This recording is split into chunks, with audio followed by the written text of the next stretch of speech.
Hello, it is Thursday, December 11th, 2014 at 1 o'clock Eastern Time, and this is Marketing Live. Marketing Live is part of a higher education live network, a series of professional development web shows and podcasts which are always free and accessible to you at the archives at higheredlive.com and on iTunes. Be a part of our broadcast by tuning in live and sharing your insights and questions by using the hashtag higheredlive hashtag on Twitter. You can receive weekly updates with live show dates and times by subscribing to the Higher Ed Live newsletter as well. Today's show would not be possible without the support of M. Stoner and FormStack and the University of Virginia. M. Stoner is a wonderful company. Higher Ed Live is produced by M. Stoner, a marketing communications firm that works with educational institutions on branding, strategy, web design, and more. FormStack is a robust online form building solution with an intuitive drag-and-drop interface. This platform makes it easy for marketers to create branded, mobile-ready web forms without writing code. Build donation forms, contact forms, event registration, and more with the web's only 508 compliant form builder. Publish your forms and use FormStack's social media plugins to maximize your traffic. With in-app analytics and partnerships with the most popular marketing tools, you can get even more out of your captured data. Please visit www.formstack.com to learn more about the ways FormStack can double your response rates. So let's get a little bit into our topic for today. Managing social media in higher education is no easy task. There's a lot of pressure to stay on top of current trends and strategies, maintain consistency in many channels, and ultimately build genuine digital relationships with our students that result in brand loyalty. Today's guest, Liz Gross, is a higher ed social media legend. Liz currently works as a social media and market research strategist for a federal student loan servicer. Prior to her current position, she was the director of marketing communications at the University of Wisconsin-Waukesha. I don't know if I'm pronouncing that right. You got it right. It's like you grew up in Wisconsin. Fantastic. And program outreach coordinator in the University of Housing at the University of Wisconsin-Milwaukee. She has spoken about social media and higher education at South by Southwest EDU, South by Southwest Interactive, the American Marketing Association Symposium for Marketing of Higher Education, and the National Association of Student Financial Aid Administrators. Her writing has appeared in the COI Talking Stick and Case Currents.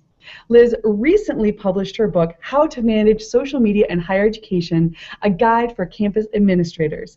This book is available for purchase on her website, lizgross.net. Welcome, Liz. We're very happy to have you here today. Thanks, Amy. I'm so glad you asked me to be here. So let's dive right in. And if any of our viewers have any questions, please tweet us using the hashtag HigherEdLive. So Liz, why did you decide to write your book? So this actually didn't start out as a book project. I was asked by a mentor of mine to write a much more expansive chapter in a book about higher education brand management and recruitment and how social media can impact all of that. Did a really great draft, and it turned out that the book was getting to be way too long, and the chapter just wasn't a fit. So once that became clear, I figured that I shouldn't let all that work go to waste and really honed in on the area that I was most confident about, and that is social media management in higher education, all the way from planning to crisis and professional development and everything in between. So I took what I had done, I kind of stripped it down to the essentials, and decided to turn it into an ebook so that folks could have at it. Wonderful. Well, I have to say I purchased your book and I love it. I think there's some really, really good tips in there, so I highly recommend other folks to go out and try it as well. So let's dive into some of the content of the book and some of your expertise. So studies indicate that certain behaviors on social media are related to higher involvement engagement on campus activities. So commenting, viewing photos, event activity that typically predicts campus involvement and engagement. So how can we actually develop content that promotes these behaviors? So it's important that you know what your goal or your goals are for your social media program to accomplish, because I imagine that just throwing out pictures of squirrels all the time, squirrels have a place, but you know, squirrels and animated GIFs and things like that without a purpose or a goal isn't going to be the type of engagement that the research shows will predict positive outcomes in higher education. So if you know your goal, you should be building your content upon that goal. So if you're trying to impact involvement and engagement, you should be highlighting involvement opportunities before, during, and after they happen. You can also provide opportunities for students to connect with each other through hashtags or live video chats. But if your goal is different, your tactics are going to look different. So if you're trying to get alumni to engage monetarily through donations, you could appeal potentially to their sense of belonging at the university by highlighting the experiences of students that benefit from their potential donations. The possibilities are really endless. As long as your key objective is front and center, a creative social media team is going to be able to continue to brainstorm and experiment and see what works and always be innovating. But to build some structure to that, I strongly advocate creating a strategic content matrix that drives all the social media content that you create. So for example, you mentioned that I work for a student loan servicer, and our primary objective in social media is to foster early engagement with students that have borrowed student loans before they graduate and they have to worry about paying bills. So to meet that goal, I created a content matrix to help our senior leadership and those of us that are creating content see what our overall mix of content should look like. So for us, we strive for 80% of our content to provide additional knowledge to our community about student loans and finance.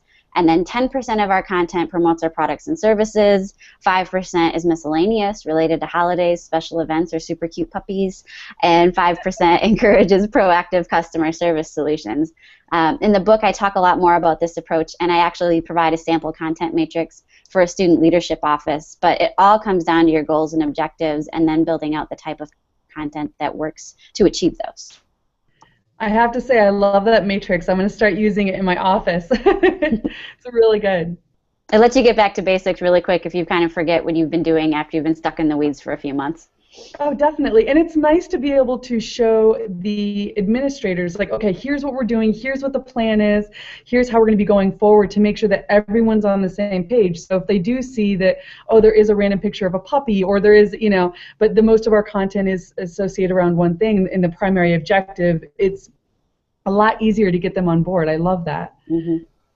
So now that we have a good idea on what to post, what social media platforms are essential and which ones are more optional?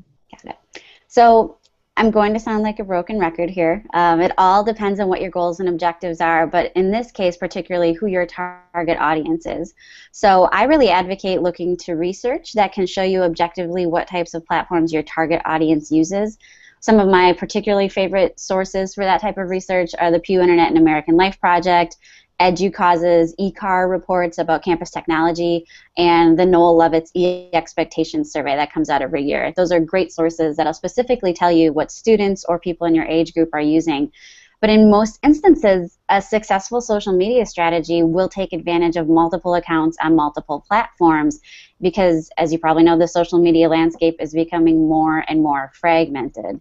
That doesn't mean that you have to have an account on Facebook, Twitter, Instagram, Snapchat, LinkedIn, YouTube, and heaven forbid Ello, which I joined and haven't really been to since.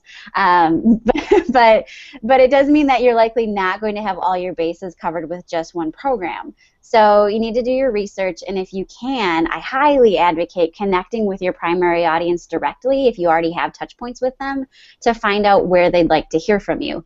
Now, if we're talking about traditional age college students, the research shows that Facebook is still where they are. It's just not sexy. It's been around for a decade. It's like what TV is to us. We expect people to be there. Hope it's not as boring as newspapers yet, but so Facebook really is a pillar, and it's a place where people expect to be able to find you when they have a question or a complaint.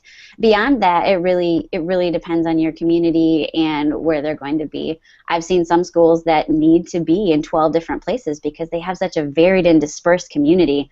Another thing to consider is where folks are geographically. Because if you have a huge international following, you're going to be considering platforms that I frankly don't have any experience because I specifically work with a US-based audience. So there's a lot of things to consider, and I definitely wouldn't take your advice from the latest Mashable article or whatever is showing up saying that something is cool or something isn't, because the data likely might not support that. I love your advice. Ask your students, ask your customers exactly where they want to hear from you. That's brilliant. I mean, it's so obvious, but it's such a great idea instead of just starting to go into a million different directions. Because I know every meeting I go into now, it's like, oh, we need to be on this new platform, and oh, I heard about this on the news, and it's like, why don't you have a yik yak strategy? Exactly. So let's say we have a couple of different accounts. What is the best way to manage all of them? How can we stay on top of things and make sure that we're doing good stuff and putting consistent messages in different avenues? Yeah. So I have to say that after working in a highly regulated industry within higher education for the last 2 years, I've gained a deep respect for guidelines, policies, and procedures that create a framework for social media management. In my case, that framework actually gets tested by an audit. I don't know many of my colleagues on campus have a lot of that issue, but it has been so good for us to have this foundation so that we know what to do when we encounter something we haven't dealt with for a while. So I provide some examples in the book of really good university policies and strongly suggest looking at them as examples because they not only provide you with a structural foundation when building a program, but they give you continuity when you inevitably have staff turnover. And that's been one of my personal shortcomings in the past, is that I built things based on what I needed to do, and there wasn't documentation and structure, so that when I left, it was hard for people to pick up the pieces, or I was rushed in my last 2 weeks on the job to build that out. So before we even talk about how someone logistically manages this as a team, I think it's really important to build out that structure. But once the policies and procedures are in place, you need to think about the roles that exist on your social media team and the associated levels of trust and responsibility that come with those. And I use the word team loosely. Up until about 6 months ago, I was a team of one in every social media program that I ever managed. So it's possible to do this on your own. It's more fun and a little bit more, give you a little bit more chance to sleep when you have others. But when you think about what roles you have on that team, what are the levels of trust and responsibility that go along with each of those roles? And I think each campus or department will come to a different conclusion.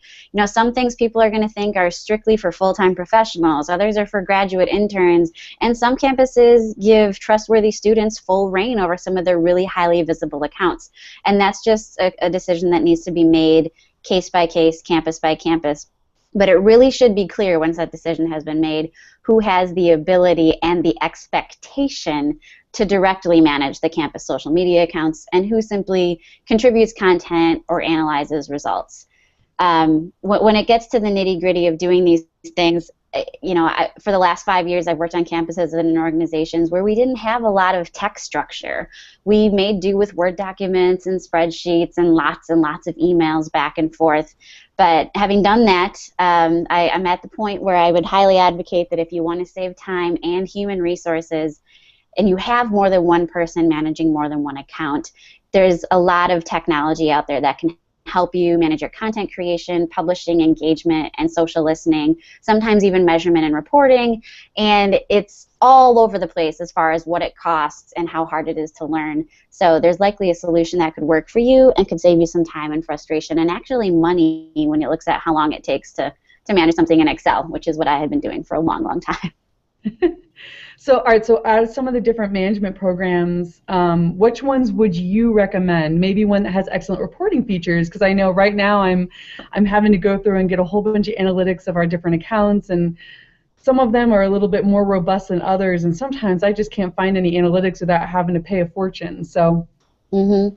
Yeah, I think, again, the key when you're looking at something specifically for reporting is to know what it is you want to report. So I am right in the weeds right now of reviewing about, I want to say 7 or 8 different solutions that we want to use to do this for our team.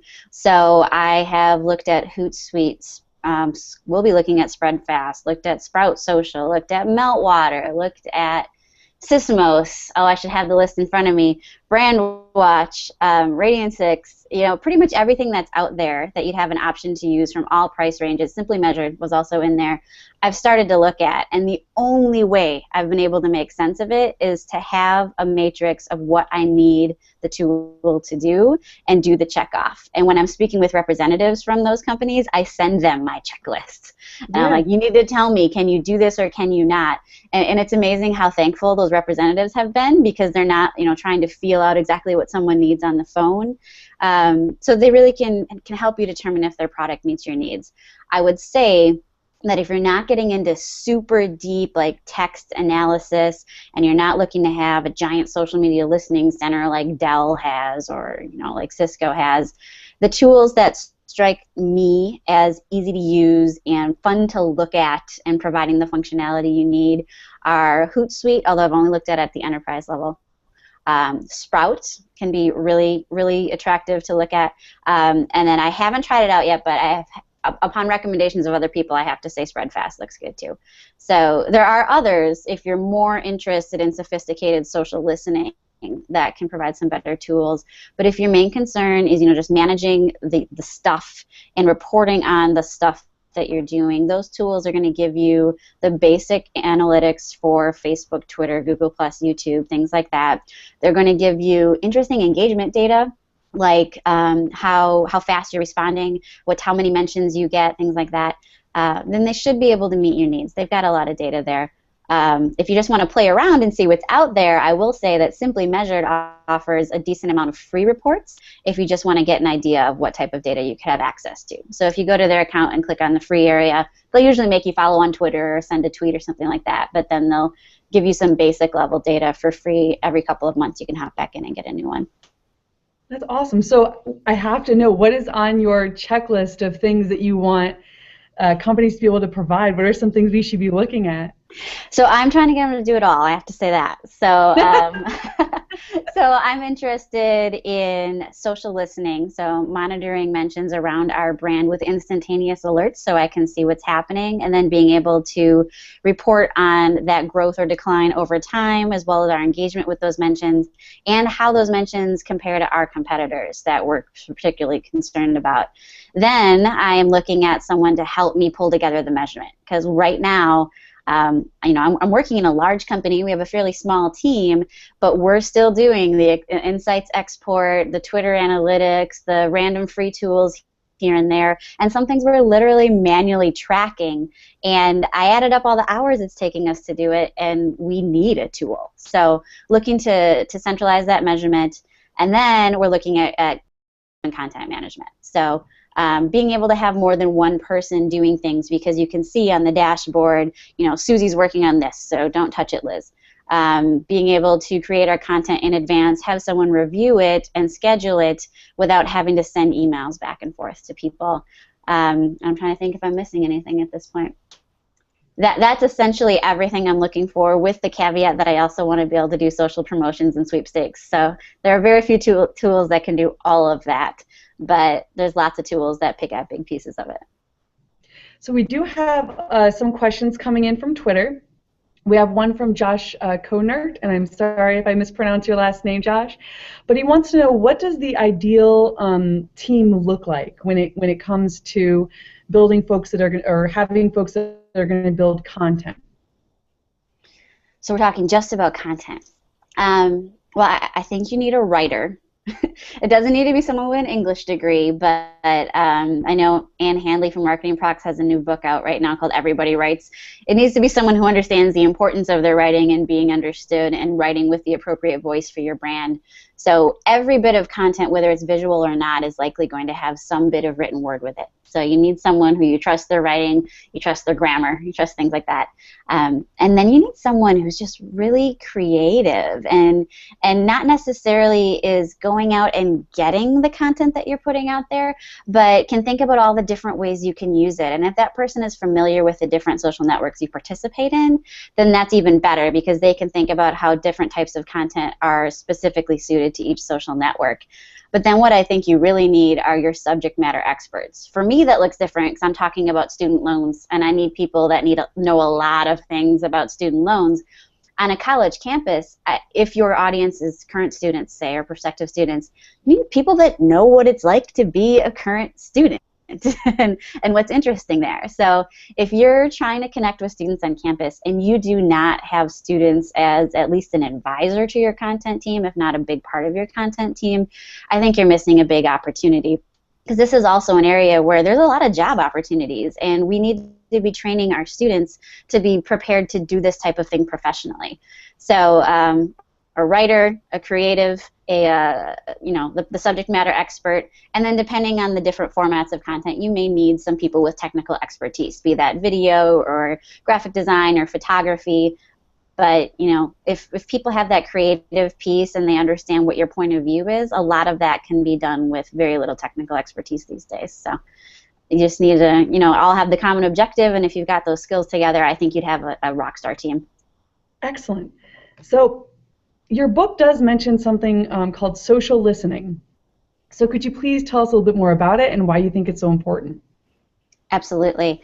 I personally think social listening should be the background of every social media or the backbone of every social media program. For me, social listening simply means being aware of what is said publicly online about your brand, your campus, the thing or the topic that you're most interested in. So there's a lot of tools out there, some more expensive than others, that'll allow you to search, hundreds of thousands of sources. But then there's also Twitter, which lets you search its entire database for free. So depending where you're at in the country and what the usage of Twitter is like, just simply going to search.twitter.com and looking up some key phrases can give you a really good idea of what's happening.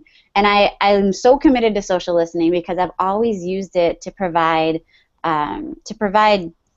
examples of why my organization needs to be on social media. Every campus that I've worked on, we've done social listening before we've rolled out any type of stronger social media program, and the same goes for the company I'm working for now.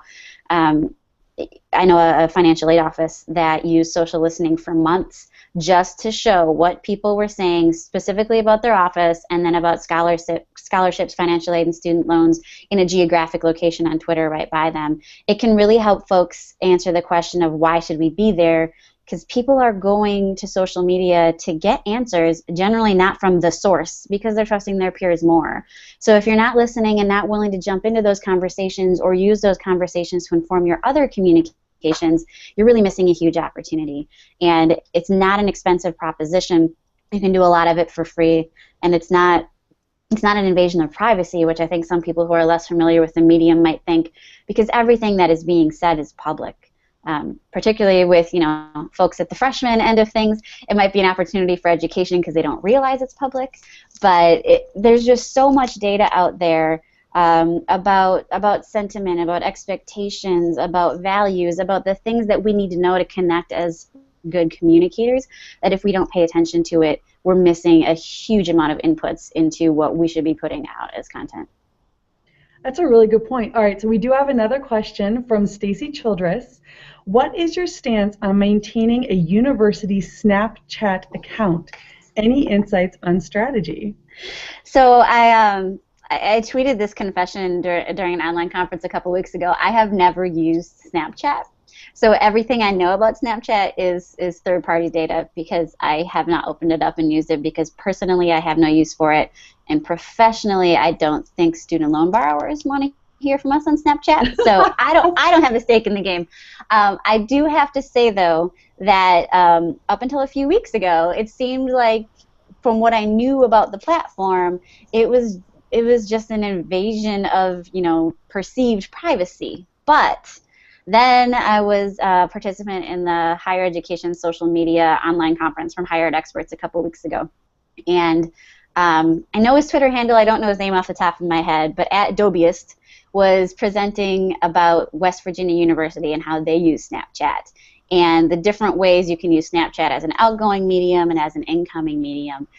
And it was really good, and it made me think twice about it. So they used it in a couple different ways. The ways that stuck out to me and that were mentioned in his presentation were to build hype around game day. People could send in their pictures when they were going to the game or getting ready, and they would either send out different versions of the snaps, or they would curate them on a different social network.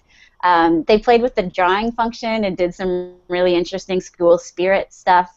So I don't say I have a stance, but I definitely see the possibilities, and West Virginia is the only campus I'm familiar with that I know much more about their strategy, but I would check that out. You could check out the HESM 14 back channel from a couple of weeks ago and probably see a lot of tweets about that presentation, or tweet at Dobius and ask him what he does. But a lot of us had our opinions changed during that presentation. So I definitely think there's potential, but again, it involves knowing your audience and understand how you will use that channel specifically, because you're not going to use it like everything else.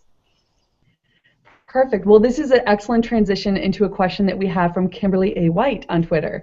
She wants to know if you have any insight on getting more involved in SoMe as a new professional, especially for development ops. And you have a whole section on this in your book, so this is a good spot. I do.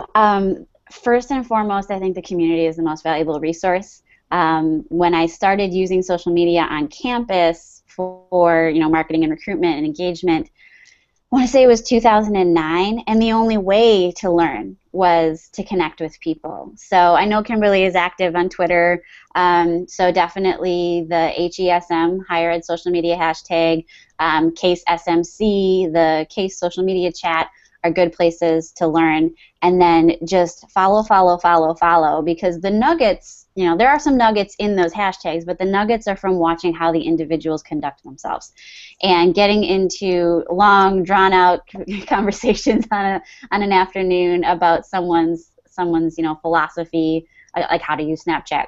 The community is so important. So I would connect with all the folks that you can find on Twitter. I follow a lot of them. I'm sure there's some really good lists out there. But then also check out the blogs. There's a lot of really good blogs that are being written about higher education social media. And I'm not going to pull up my reader right now and grab them all, because I know I'm going to miss a few if I don't do that. But would be happy to add some in the comments of the show when I'm done. But the really great information, the most current information, is on the ground coming from these people. That being said, over the last few years, there's now some professional development opportunities that you can go to a conference and get your traditional format professional development done really well. I'd recommend checking out the High Ed Web Conference. It's going to be in Wisconsin this year. The PSU Web Conference at Penn State. South by Southwest Interactive actually has a pretty decent higher education contingent that goes. So if you go and you spend some time doing some networking ahead of time and go to the higher ed meetups right away, you can find a lot of like-minded folks there if you're able to make the trip to Austin. Case also has a social media conference that's really good. And a lot of these are actually, Corrine Jolie at Higher Ed Experts lists all these out. She takes it upon herself to go look for all these conferences, so her site might be a really good hub just to find them. But it's a combination of connecting with people, going to these conferences, and then learning from outside the industry, because there aren't enough of us that have the time to do our work and then also teach other people about our work. But in the greater social media marketing industry, there are a lot of really good resources. So I look to people like Jay Baer and Chris Brogan's books because they're highly transferable. So pick up Utility by Jay Baer, pick up Trust Agents by Chris Brogan. They're not new books, but they still make sense. So I think as long as you keep learning and understanding a combination of tools and strategy from all of these folks, you can be a rock star and a professional in 6 to 12 months. Just dig in and play around with it and take as many volunteer opportunities as you can, particularly with organizations like Higher Ed Live or other professional associations that need someone to manage an account. So it might not be a campus level account, but it could be another opportunity for you to get out there and get that professional social media management experience. Wonderful. And I have to say that we have to go get your book too, because it has so many wonderful tips in there. You can buy that too. It's absolutely fantastic, and so I highly, highly recommend Liz's book. If you haven't gotten it yet, make sure you go out and get it today. So we have a question from Nate Moll. What is the secret sauce to being a successful institutional account? Nate does a pretty good job at UW-Madison, I have to say. So I don't know if he needs the secret sauce. So the question was the secret sauce to being a successful university account. understanding your audience and community and being authentic and timely. Mm-hmm. I think they're already doing really well. Some of their peers are doing really well, but it's not. I mean, when you talk about a successful account, I'm thinking about successful from the perspective of the people that follow you. So if you know your community and you're providing authentic, timely information, they are going to like it. Now, if you're talking about being successful from an administrative perspective, that might be different. Then it really comes down to this, getting back to knowing the goals of why you're on social media and what you can measure to prove that you're going towards those goals. So that's two very different types of success, but your job probably depends on both of them. So understanding how to explain your success to the folks behind the curtain is just as important to having people that follow you, love you, and get engaged. So I guess it is a medium between those two, and it's two totally different definitions of the word success. Excellent. So I have to say that my favorite section in your book describes how to handle a crisis in social media. So what are some of the biggest mistakes that you see administrators make on social media during a crisis? I'm surprised that your favorite section is probably the one that people don't want to think about the most. But it's the most important one because, I mean, you have to be prepared for an emergency. You know, it's like just because you don't think something's, a hurricane's ever going to happen doesn't mean it can't ever happen. So sometimes you got to get ready for that stuff. Yeah, spoken as a true former Floridian, I see. Oh my goodness, you got to be prepared. Have some water. So the biggest mistakes I see social media administrators make in a crisis, I think this differs depending on what type of crisis it is. So if it's a crisis that exists because of social media, I think the biggest mistake is deleting the evidence and trying to pretend it never happened. That's always like, oh yeah, we didn't mean to send that racist tweet, or we didn't mean to talk about how we were drinking when we accidentally tweeted from the organization's account. I think deleting and feigning ignorance is a giant mistake. But it's very different when the crisis didn't happen outside of social media. And I think for instance, if there's a campus emergency or a hurricane or things like that, I think then the biggest mistake is not creating a central source of information. So if you don't have a crisis plan in place and something happens and everyone who has access to publicly tweet things is giving their version of instructions and their versions of perspective on the information, then you're just going to cause more confusion and potentially make the crisis worse. So I think, if it's a real life crisis that has people going to social media to look for information, then that is, not having that central hub and that central flow of information is the biggest mistake that can happen. Excellent. So how does managing a crisis effectively on social media relate to the commitment that you talk about in your book about transparency?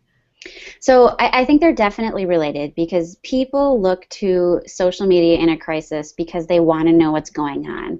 Either they're affected, their loved ones are affected, or they're just rubbernecking and they want to know what's happening because this is the thing that's demanding their attention at this point.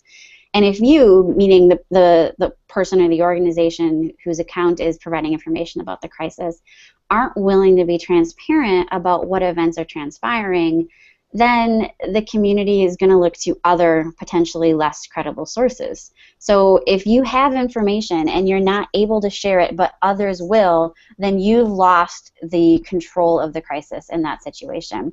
So along with this commitment to transparency comes a commitment to the truth. So in a crisis, I think it's just as important to communicate what you know as to what you don't know. So you can stem the folks that are going out, saying the sky is falling and something has happened that hasn't, and really, direct the conversation to what is known, what needs to happen next, and what we're doing likely for the safety of the community, and share what you can, and also share what you can't or why you can't share it so people don't go out and make up their own story. That's really important, and I love what you're saying about. Things are public. People are going to start sharing stuff, and it's our duty to make sure that we're the first voice out there. So, and that's important in building a relationship. You don't want to be hearing, rumors from other people about your relationship with someone else. Same thing in a public setting as a university. Exactly.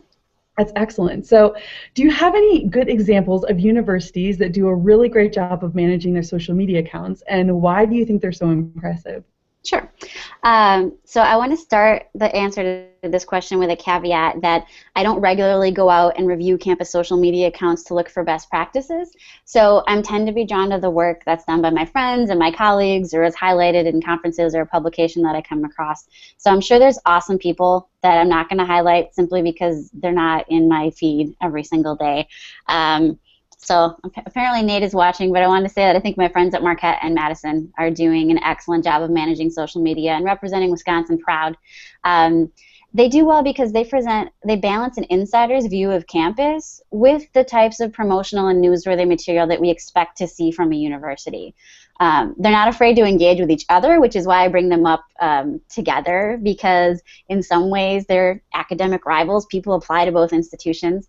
They're definitely athletic rivals, at least on the basketball courts. So, but they do that in a fun and professional way.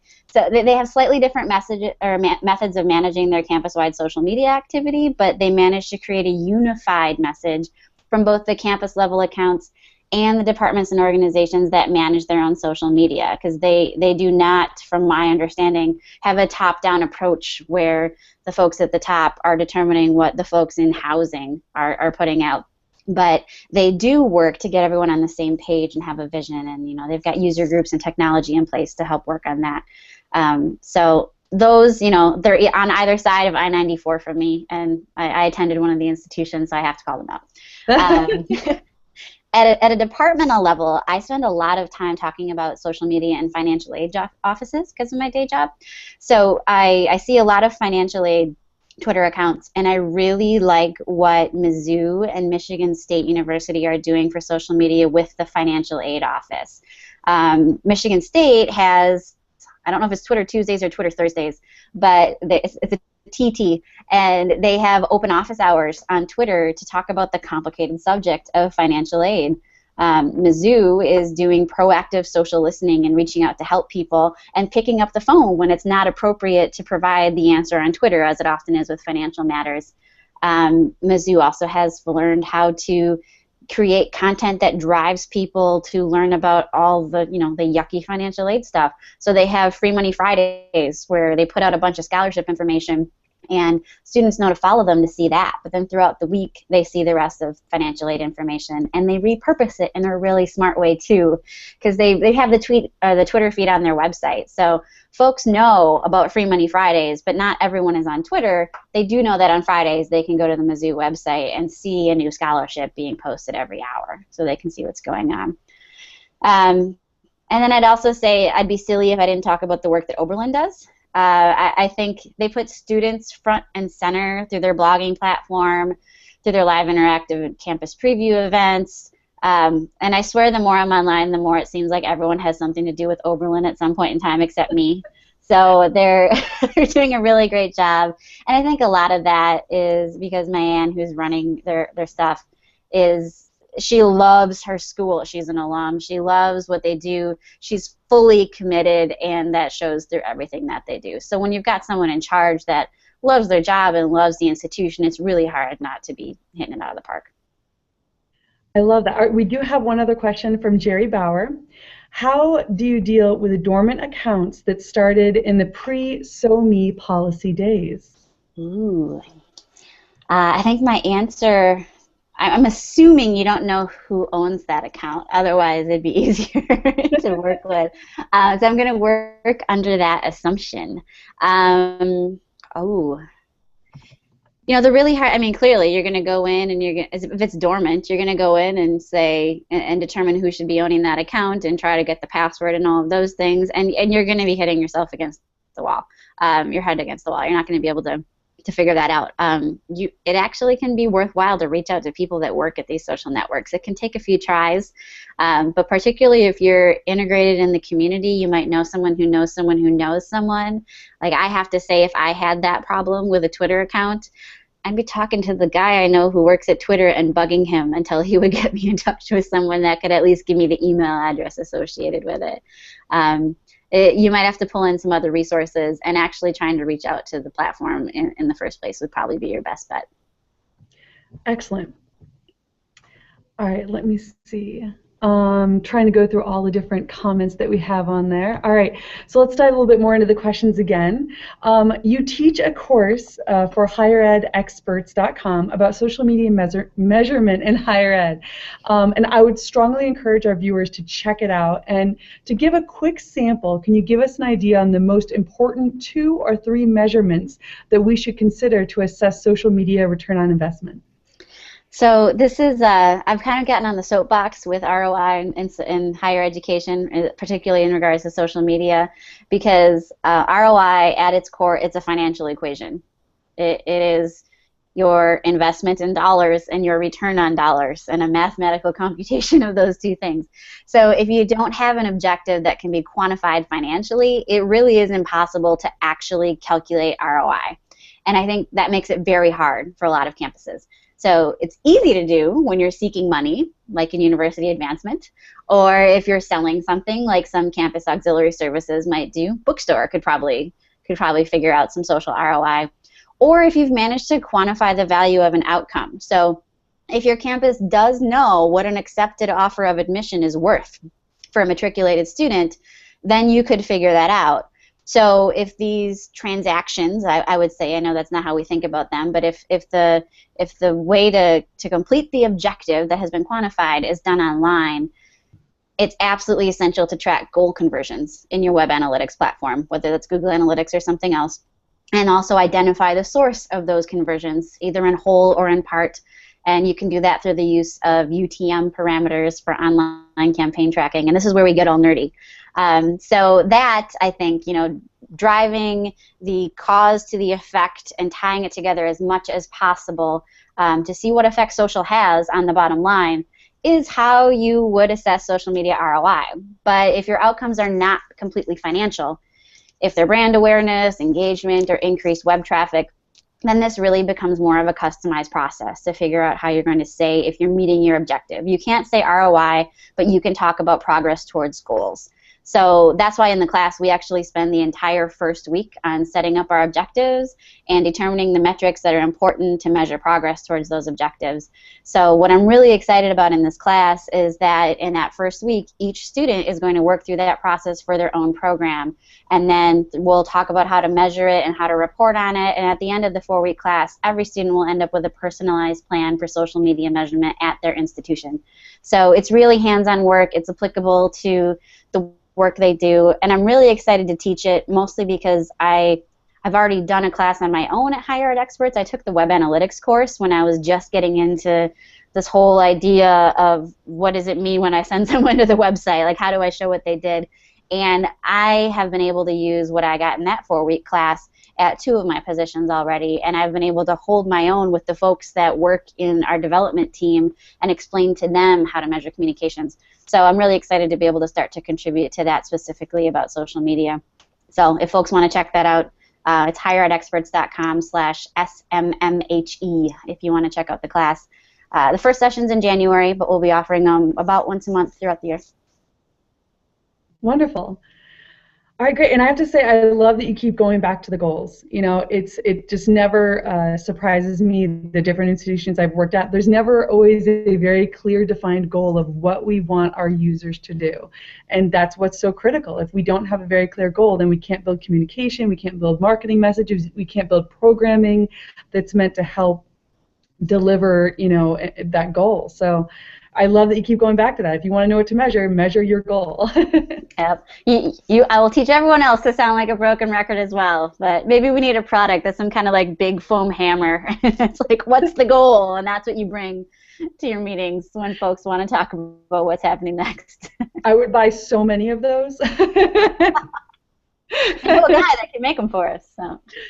Wonderful. Well, so to wrap up, I definitely want to encourage everyone to go check out Liz Gross's book on her website. It is lizgross.net, and it's right there in the bottom of her page, and we're going to be promoting it out on the Higher Ed Live website, and once this is posted in Marketing Live, we are going to have links there as well to buy the book, so definitely go check it out. And Liz, to follow things up, what is the most important thing to remember when it comes to managing social media? I think you probably know what I'm going to say. Goal, hammer. Yeah, but so I'll say two things. One, don't forget why you're doing it. And if you don't know why you're doing that, stop and figure it out. Figure out what your goals and objectives are, and that will drive everything else. But since I've already said that about 10 times, I would also say have fun. You know, what I love about the work we get to do in social is that we are communicating with real people all the time. And a lot of times they are in a stressful situation, or they're in need, or they're desperately seeking assistance, and we're able to help them. So don't forget your goals, but also don't forget that there's real people on the end, and that you are having an impact in some way on someone's life. Hopefully that's a good one.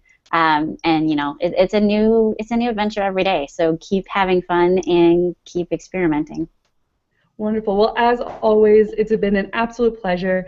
You are a huge inspiration and a plethora of knowledge. I feel like I've learned a lot in just the 45 minutes we've been together. So thank you so much. Thanks so much for inviting me on, Amy. Yeah. So as always, our guests, you can watch more shows from marketing experts on the Marketing Live archive located on higheredlive.com. Thanks to everyone for tuning in, and we will see you next time. Bye. Bye.